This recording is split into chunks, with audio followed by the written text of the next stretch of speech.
ఓం నమో వెంకటేశాయ. ఆరోగ్య సోపానం కార్యక్రమానికి స్వాగతం. తిరుమల తిరుపతి దేవస్థానం శ్రీ వెంకటేశ్వర వైద్య విజ్ఞాన సంస్థ స్విమ్స్లో మెడిసిన్ విభాగంలో అసోసియేట్ ప్రొఫెసర్గా గత 7 సంవత్సరాలుగా విశిష్ట సేవలు అందిస్తున్నారు డాక్టర్ మనోలాస్య గారు. ఇవాల్టి ఆరోగ్య సోపానం కార్యక్రమంలో డాక్టర్ గారిని అడిగి రక్తహీనత గురించి తెలుసుకుందాం. డాక్టర్ గారు నమస్కారం.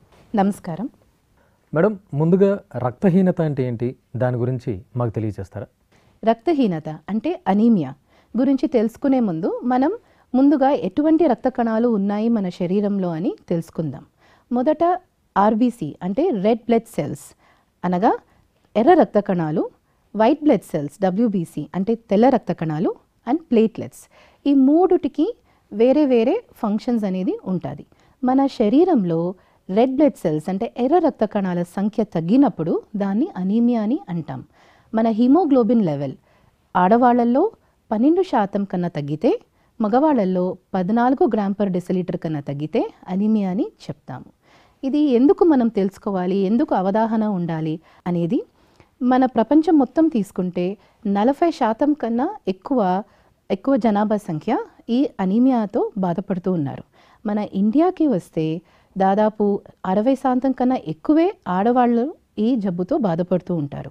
ఆడవాళ్లే కాకుండా పిల్లలు అంటే 6 నెలల నుంచి 5 సంవత్సరాల వరకు టీనేజ్ అమ్మాయిలు, అబ్బాయిలు, గర్భిణీ స్త్రీలు, పాలు ఇచ్చే తల్లులు ఈ జబ్బుతో సహజంగా బాధపడుతూ ఉంటారు.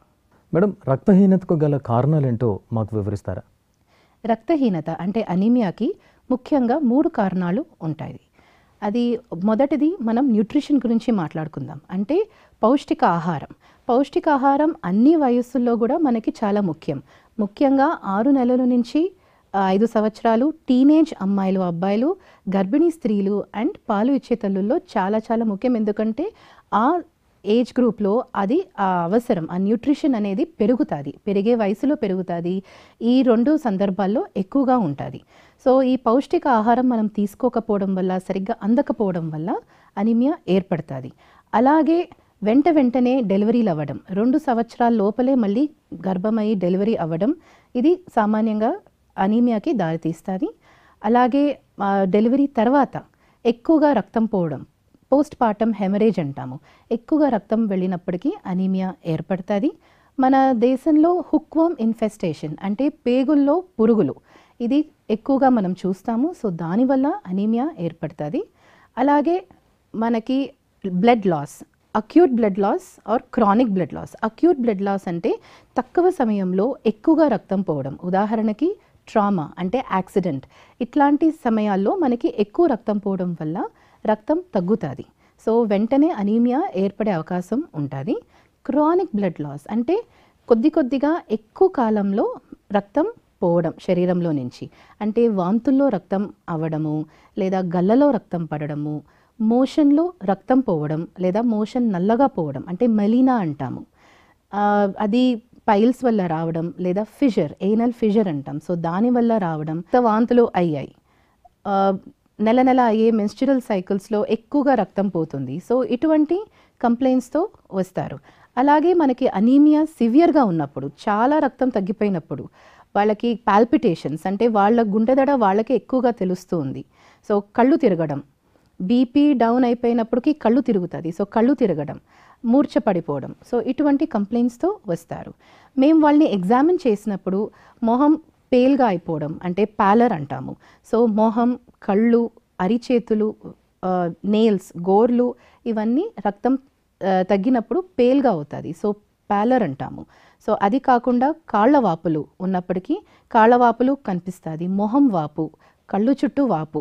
సో ఇంక్రీస్డ్ హార్ట్ రేట్ అంటే వాళ్ళకి ఎక్కువగా గుండె కొట్టుకుంటూ ఉంటుంది. ఎందుకంటే రక్తం తగ్గినప్పుడు ఆ గుండెకి పని ఎక్కువగా ఉంటుంది. సో ఎక్కువ గుండె కొట్టుకోవడం. సో ఇవన్నీ మేము గమనిస్తాము. అలాగే డాక్టర్ గారు, రక్తహీనతను ఎలా గుర్తిస్తారు? మనకి ఏదైనా జబ్బు నిర్ధారించే ముందు మనకి హిస్టరీ అనేది చాలా ముఖ్యం. అంటే పేషెంట్స్ మనకి ఏ జబ్బుతో వస్తారు, ఏం కంప్లైంట్స్ చెప్తారు, వాళ్ళ ప్రాబ్లం ఏంటి, సో వాళ్ళ ప్రాబ్లం నుంచి మేము ఏమేమి పరీక్షలు చేయాలి అనేది నిర్ధారిస్తాము. వాళ్ళకి కాళ్ళ వాపులు, మొహం వాపు, ఆయాసంగా ఉంది అంటే రక్తం చాలా తగ్గిపోయినట్టు. సో దానికి తగినట్టు మేము ఇన్వెస్టిగేషన్స్ చేస్తాం. రొటీన్గా మేము చేసే ఇన్వెస్టిగేషన్స్ వచ్చి కంప్లీట్ హిమోగ్రామ్, అంటే రక్తం ఎంత ఉంది, సో ఎందువల్ల తగ్గింది, మొత్తం మాకు ఆ ఎంటైర్ ప్యానల్ హిమోగ్రామ్లో తెలుస్తుంది. సో అలాగే పెరిఫరల్ స్మియర్, రక్తం కణాలు ఎలా ఉన్నాయి, సో రక్తం అంటే ఎర్ర రక్తం ఒక్కటే తగ్గిందా లేదా WBC కూడా తగ్గిందా, ప్లేట్లెట్స్ కూడా తగ్గినాయా అనేది ఒక ఐడియా వస్తుంది. ఇది కాకుండా లివర్ ఫంక్షన్ టెస్ట్ చేస్తాము. అండ్ ఐరన్ ప్రొఫైల్ అంటే ఐరన్, ఫెరిటిన్ అంటే మన శరీరంలో స్టోర్స్ ఉంటుంది. మనకి రక్తం జనరేట్ అవ్వాలి అంటే ఆల్రెడీ ఒక స్టోర్ ఉంటుంది. సో ఆ స్టోర్ నుంచి ఐరన్ బయటకు వచ్చి మనకి రక్తం ఫామ్ అయ్యేదానికి హెల్ప్ చేస్తుంది. So ferritin, total iron binding capacity, vitamin B12. So vitamin B12 కూడా మనకి చాలా ముఖ్యం రక్తం రావడానికి శరీరంలో. ఇవి కాకుండా మోషన్లో రక్తం ఏమన్నా ఉందా, స్టూల్ ఫర్ అకల్డ్ బ్లడ్ చేస్తాము. అలాగే ఎండోస్కోపీ, కొలోనోస్కోపీ అంటే నోట్లో అండ్ మోషన్ పోయే చోట పైప్ వేసి అక్కడ ఏమన్నా ప్రాబ్లం ఉందా అనేది చూస్తాం. బోన్ మ్యారో టెస్టింగ్, ఇది బోన్ మ్యారో టెస్టింగ్ చాలా ముఖ్యమైనది. అందరికీ చేయము, అవసరమైనప్పుడు. అండ్ పేషెంట్స్కి చాలా రక్తం తక్కువ ఉంది, ఎర్ర రక్త కణాలు అంటే RBCనే కాకుండా WBC ప్లేట్లెట్స్ కూడా తగ్గినప్పటికీ దేనివల్ల ఇంత తగ్గిపోయినాయని చూసేదానికి బోన్ మ్యారో టెస్టింగ్ చేస్తాం. మనకి బోన్ మ్యారోలోనే ఈ 3 రక్త కణాలు ఉత్పత్తి అవుతుంది. సో ఈ అన్ని పరీక్షలు మన స్విమ్స్లో లభ్యమున్నాయి. డాక్టర్ గారు, రక్తహీనతకు చికిత్సా విధానాల గురించి మాకు తెలియచేయండి. ఫస్ట్ మనము రక్తం దేనివల్ల తగ్గింది అనేది తెలుసుకోవాలి. సో ఒక్కొక్క కారణానికి ఒక్కొక్క రకమైన ట్రీట్మెంట్ ఉంటుంది. జనరల్గా మనం హిమోగ్లోబిన్ లెవెల్ బట్టి సో మైల్డ్, మోడరేట్ అండ్ సివియర్గా క్లాసిఫై చేస్తాం. మైల్డ్ అంటే ఆడవాళ్లలో 10 నుంచి 12 g/dL, మగవాళ్లలో 10 నుంచి 14 g/dL. సో దీనికి మనం టాబ్లెట్స్ ఇస్తే సరిపోతుంది.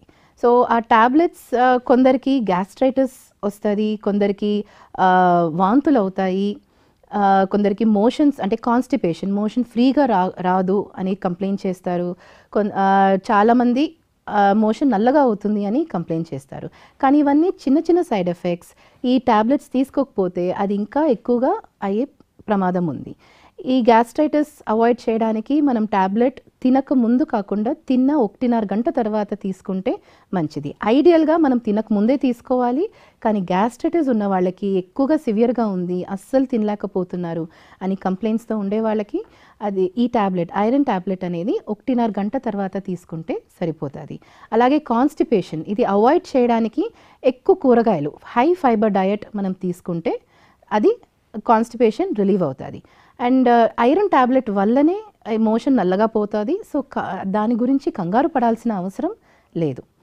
అలాగే మోడరేట్ అంటే 7 to 10 g/dL ఉన్న వాళ్ళకి, సపోజ్ వాళ్ళకి ఐరన్ చాలా తగ్గింది, ఫెరిటిన్ వాల్యూస్ కూడా తగ్గినాయి అంటే మేము పారెంట్రల్ ఐరన్ థెరపీ ఇస్తాము. అంటే IV, ఇంట్రావీనస్ మూలంగా ఐరన్ ఎక్కిస్తాము. సో ఇది కొద్దిగా iron stores, ferritin value, serum iron కొద్దిగా ఎక్కువగా బిల్డప్ చేయడానికి మనకి హెల్ప్ అవుతుంది.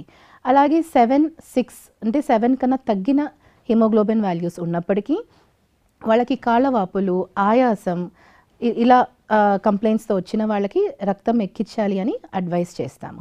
ఇలాగే ఇది కాకుండా ఈ మైల్డ్ అండ్ మోడరేట్ కేటగిరీలో ఫిట్ అయ్యే వాళ్ళకి ఈ మందులు కాకుండా వాళ్ళ పౌష్టికాహారం కూడా చాలా ముఖ్యం తీసుకోవడం. ఐరన్ రిచ్ ఫుడ్ అంటే మన ఆకుకూరలు, రాగి, మొలకెత్తిన గింజలు, గుమ్మడికాయ, సో ఇవన్నీ కొద్దిగా ఎక్కువగా తీసుకోవాలి.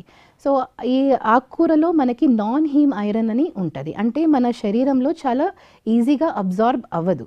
సో అది హెల్ప్ చేయడానికి వైటమిన్ C రిచ్ ఫుడ్స్ తీసుకోవాలి. అంటే మన citrus fruits, lemon, mosambi, orange, and దాంతోపాటు మనం అండ్ కంపల్సరీగా 6 నెలలకు ఒకసారి డీవర్మింగ్ టాబ్లెట్ కూడా గవర్నమెంట్ తరఫునే ఇస్తారు. సో ఈ మెయిన్ మనం పౌష్టికాహారం పాటించగలిగితే, 6 నెలలకు ఒకసారి డీవర్మింగ్ టాబ్లెట్ తీసుకోగలిగితే సో మనం అనీమియాని దూరం పెట్టచ్చు. మేడం, ఫైనల్గా పబ్లిక్కి అనీమియా గురించి ఏం చెప్తారు? అనీమియా అనేది మనం చాలా ఈజీగా ప్రివెంట్ చేయొచ్చు, మెయిన్ మన డయట్తో. సో మనం ఏమి తింటామో అదే మన శరీరం అవుతుంది. సో పౌష్టికాహారం, iron rich food, folic acid and vitamin C rich foods మనం కరెక్ట్గా తీసుకోగలిగితే, తినే ముందు బాత్రూమ్ యూస్ చేసిన తర్వాత కరెక్ట్గా హ్యాండ్ వాష్ టెక్నిక్స్ ఫాలో చేయగలిగితే అనీమియాని ప్రివెంట్ చేయొచ్చు. మేడం, మీ విలువైన సమయాన్ని మాకు కేటాయించినందుకు ధన్యవాదాలు. నమస్కారం. ధన్యవాదాలు.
Namo